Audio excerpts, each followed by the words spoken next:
नमस्कार, घरची चवीत आरतीमध्ये स्वागत आहे। आजची खास मराठी थाळी, त्यासाठी हे साहित्य चला विधी बघूया।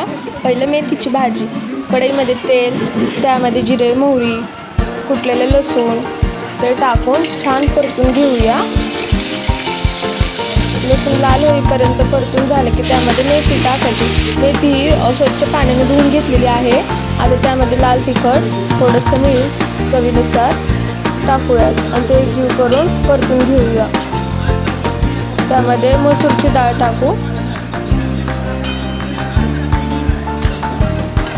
परत मेथीची झाकून एक वाफ काढूया।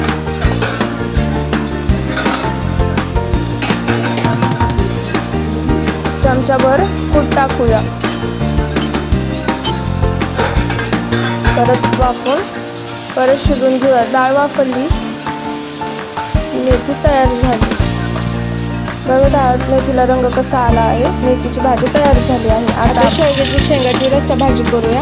पातेल्यामध्ये तेल घेऊन त्यामध्ये जिरे मोहरी टाकली, लसूण कोथिंबीर कुटलेलं टाकलं, ते छान परतून घेतलं। त्यामध्ये स्वच्छ धुवून घेतलेल्या शेंगा टाकल्यात, त्या आपण परतून घेऊया।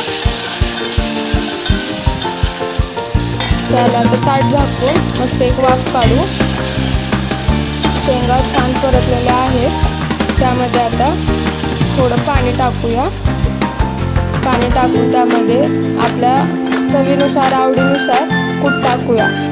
साधारण 3 चमचे आणि 3 चमचे काळा मसाला, चपट 3 चमचे घरचा काळा मसाला, त्यात थोडं चवीनुसार मीठ टाकूया।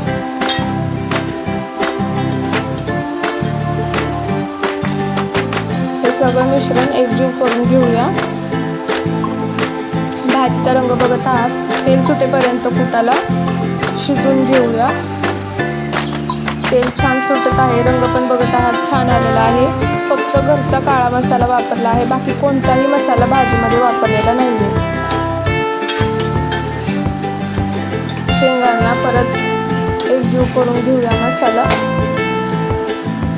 बघत आहात तेल कसं सुटलेलं आहे मसाल्याला, रंग पण छान आलेला आहे।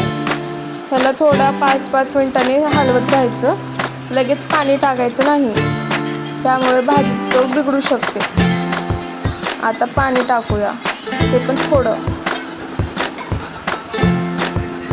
त्यामध्ये ते शिजवून घेतलं की आपल्या आवडीनुसार जेवढा रस्सा पाहिजे तेवढं पाणी टाकूया। आता मी कमीत कमी 1 ते 1.5 ग्लास पाणी टाकलेलं आहे। बघत आहात भाजीचा रंग कसा आलेला आहे।